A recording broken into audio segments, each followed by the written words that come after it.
How do you transform liquor bottles from the Vegas Strip into an ingenious new building material? You built a castle out here. Yeah, it's over 30,000 square feet. We'll take you behind the scenes to show you how it's done.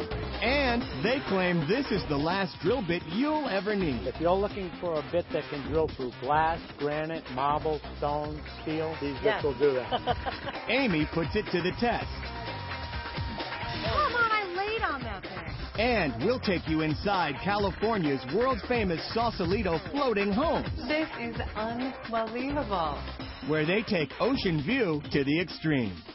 We're going coast to coast To find the latest, the greatest. and coolest stuff for your house. I'm Kevin O'Connor. And I'm Amy Matthews, and this Is this new house?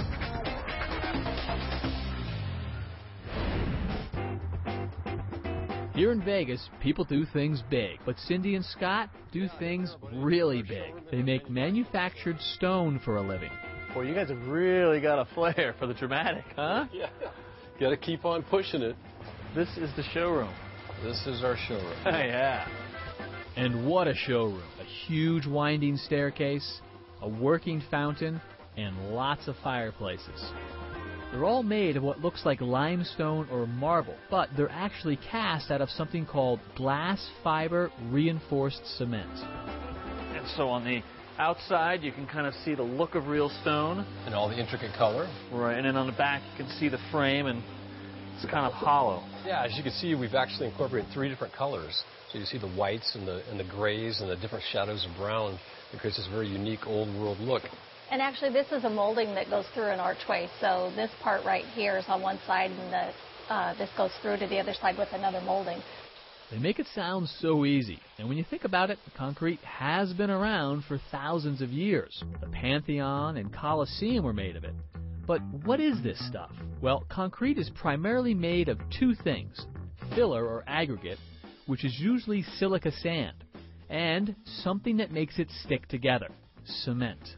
Since the early 1800s, we've called it Portland. Everyone has been pretty happy with it for the past couple hundred years. Everybody except Scott. But, you know, the Portland cement thing and the silica sand is like old news. We had to come up with something better. So we started to experiment with some really cool stuff. We actually found out that the local casinos were developing a lot of glass bottles and that they needed to go somewhere.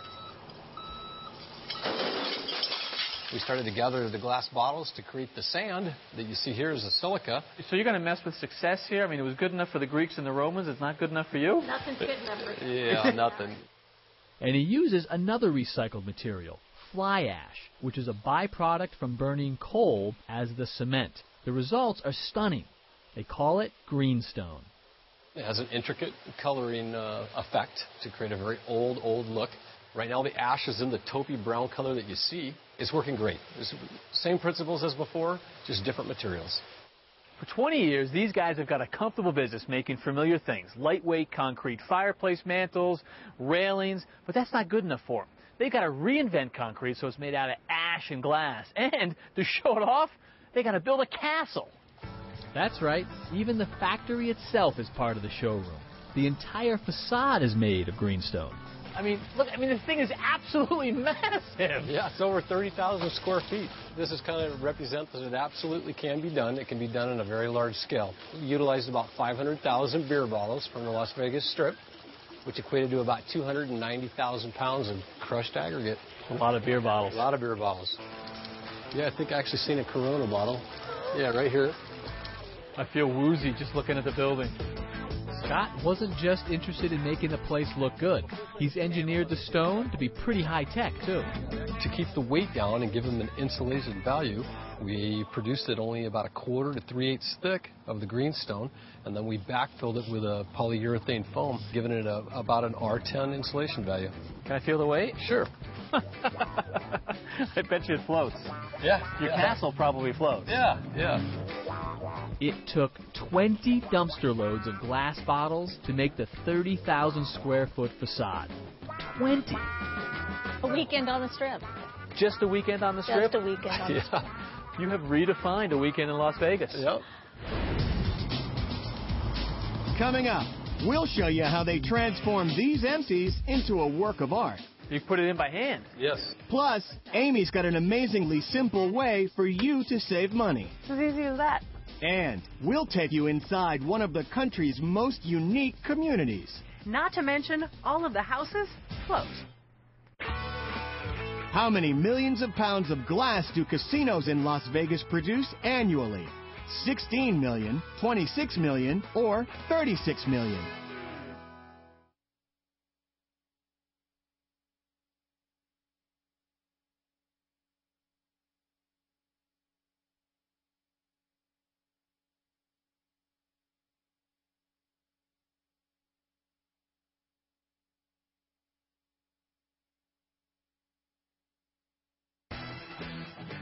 The casinos in Las Vegas alone produce 36 million pounds of glass bottles every year. I'm here in Vegas with Scott and Cindy, who've got a factory where they turn glass into stone. First, they got a local company, Evergreen Recycling, to hook them up with the empties.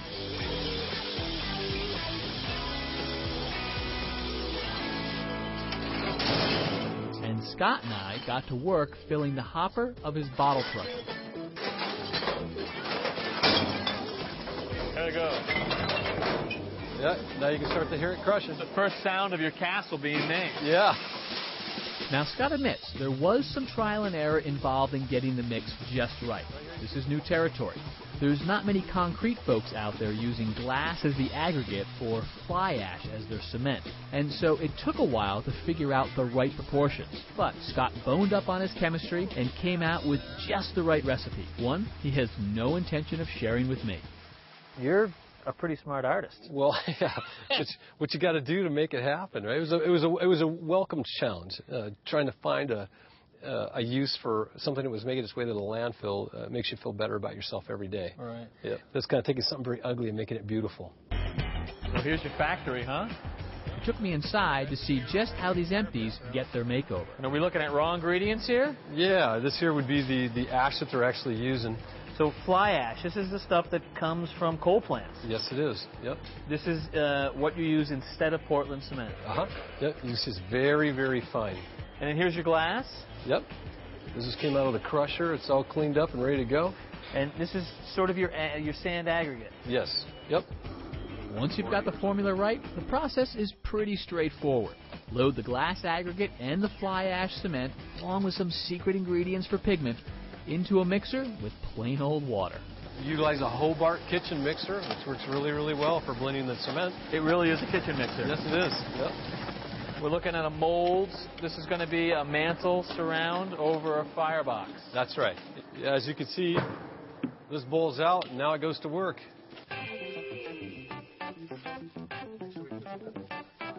This is actually very surprising. I had no idea you guys are going to be handcrafting this whole thing. Creates a very unique texture and a nice blend of color.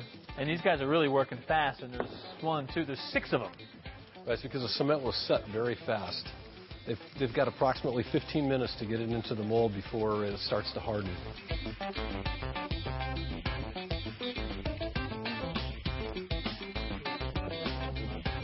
Next, fiberglass is added to the mix to provide strength to the final product.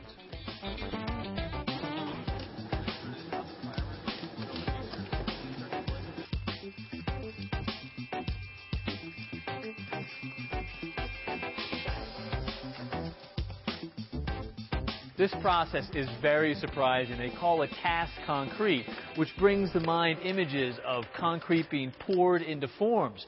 But look at this. You've got 6 guys frantically working, pressing all this in by hand. It's a race against the clock.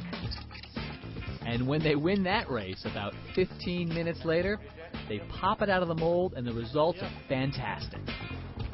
No way. So right out of the mold, and you are done. Yep.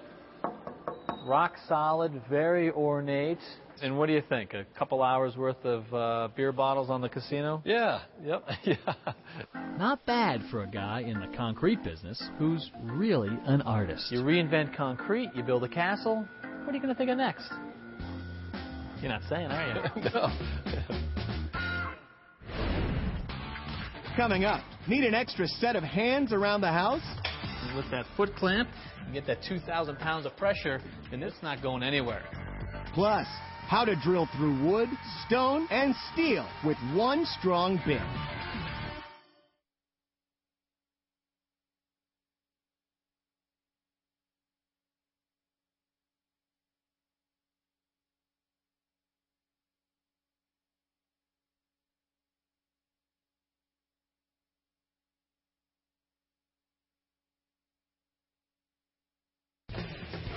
We're on a mission to find the newest, coolest products and ideas you can use in your home.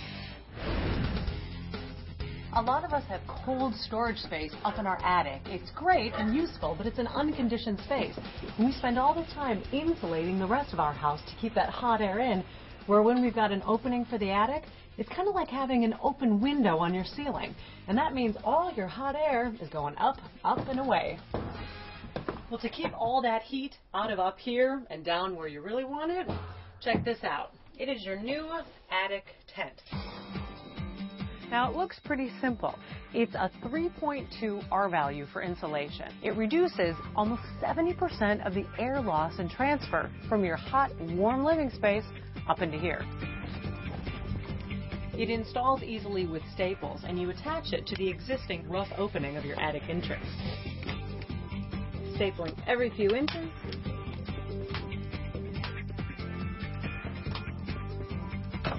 And that's it. Wow.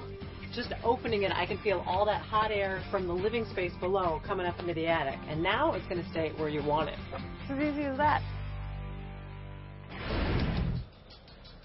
They say good help is hard to find, so I like to bring my own. Sometimes I need a sawhorse. Sometimes I need a clamp, sometimes I need a vise. This one, I get all three. Sits on 3 legs and holds pretty much anything. You can put in a piece of wood, bring it tight, lock it in place, and then with the foot pedal, you can apply over 2,000 pounds of pressure. And that makes sure your work doesn't go anywhere. You can also work on much wider pieces of wood. You can take this out, turn it around, and now you've extended it from 19 inches to 37. Clamp it down. That's not going to go anywhere. Also makes for a good work table, or if you've got a chop saw or a circular saw, job site size, you can stick it right in here, clamp it. You don't have to worry about fastening it down. You always need an extra set of hands, and with this thing, they're always standing by. If you break more drill bits than you care to admit, check this out. What's different about these bits than a normal bit? They look like a masonry bit. They look like a masonry bit. They're multi-purpose bits. They're made out of a mixture of carbide, cobalt, and titanium, which is called carbaloid. Okay. I don't pronounce my R's. Carbaloid. Say it again. Carbaloid. So it's much stronger than a carbide bit itself. Not only that, but they're not as brittle. So you literally think that these things can last through anything. I mean, most of us break bits on a regular daily basis. Right. If you're looking for a bit that can drill through glass, granite, marble, stone, steel. I am looking for one of those. These bits will do that. Okay, let's see what these bad dogs can do. First of all, if you want to drill wood, you can drill wood. Okay, that's pretty basic, right? You can drill cement. Steel into cement, cement into steel. Try as I might, I couldn't break the bit. Come on, I laid on that thing. Normally at that point, when you hit the cinder block, that bit is damaged. Oh, of course. You chip it, you break it, you take the tip right off the bit. Bad Dog Bits say they can last 5 times longer than a conventional bit, and they've guaranteed them for life. Coming up, a house that's made from a railroad car. Welcome to the train wreck. And floats. This is phenomenal.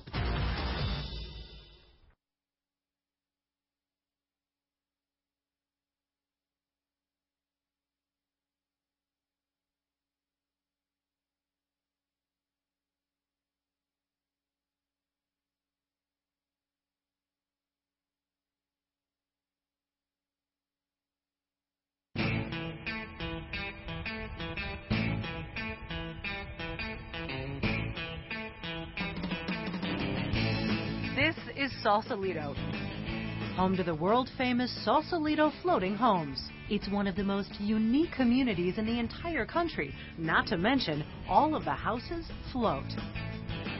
Located just north of San Francisco, the waterfront area was used for shipbuilding during World War II. But then in the 60s and 70s, people started taking a lot of the war surplus material that was out here and turning it into kind of makeshift housing. Most of the docks out here were built in the late 70s, and that's when it became really a destination housing. Concrete reinforced steel hulls allowed the homes to be built bigger, more like traditional homes than boats.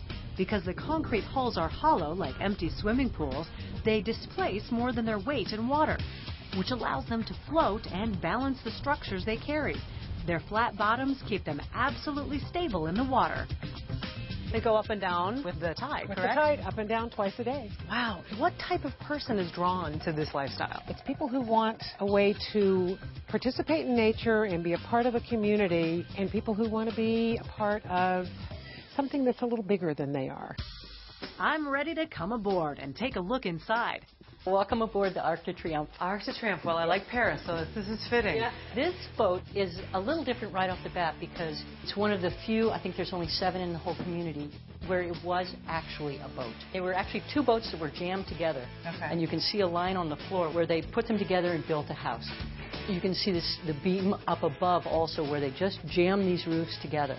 Because the houseboats are small, I tried to hide things I didn't want people to see. So, for instance, this slides when I'm alone. Okay. Blocks out the window, but you can then watch TV or whatever. This room I actually call the captain's room. I get a kick out of this. I did not change this. I love it. These are original portholes from a big ship. They all work. All the windows open perfectly. And in comes the air. I love that so much. It's a big wide deck, which is nice. Some of the boats are not as broad. The tides here go up and down, but from my house looking out on the deck, I always see water, which I love. These houses aren't cheap, but in Marin County, a waterfront house is going to cost you probably minimum $3 million. These range $300,000 to $2 million. I jump in my car and I'm downtown San Francisco in 8 minutes. And yet you can't see the highway, you can't feel the highway. It's just perfect. These floating homes have all the amenities you'd expect from a house. True, you have to walk further with your groceries, and it's a bit harder to paint your house, but you have no lawn to mow, and you've got cool neighbors. Welcome to the train wreck. This is phenomenal. Henry Bayer's home was made from a 120-year-old Pullman railroad car, Which was cut in half. So one half the car is over here, the other half the car is here. I love it. This is the original beams underneath the cable car. It's the springs, the wheels, the axle would be over here. This is a dream closet for any house, and here we're on a boat. I think this is larger than my home. This house has 3 stories. I mean, for a houseboat, it's incredible. Floating home owners don't own the land their houses sit on. They pay a monthly berth fee. To me, this was the best bargain in the Bay Area because you don't pay the same premium that you would for a conventional home. Floating homes have definitely appreciated in value over time. Here, everybody just kind of pitches in and knows one another, so it's a great sense of community, and we just love it. From a San Francisco railroad car, we head across the water to visit a Japanese barn. These beams are unbelievable. I know, it's great. The Japanese theme is so unique in this house. It was designed after some sort of, I think, like 12th century Japanese barn. The fireplace area is stunning. This whole hearth, is that, what kind of stone is that? It's a slate. This is the master. Now this is where the true Japanese artisan handiwork completely comes into play. So you've got the traditional shoji screens, the tatami mats on the floor. Right. You've got light coming in through the ceiling. To be able to walk through that artistry to this view, it's absolutely stunning. The bridge downtown, everything that you've got here. Yeah. Although, what's that? These are called anchor outs. And this one, I believe, is abandoned. And I am really trying to get my hands on it. I'm thinking guest house. It's crazy how many completely different styles of architecture and floor plans I'm seeing. This one at the end of the dock blew my mind with its multi-level modern design. This is unbelievable. Thanks.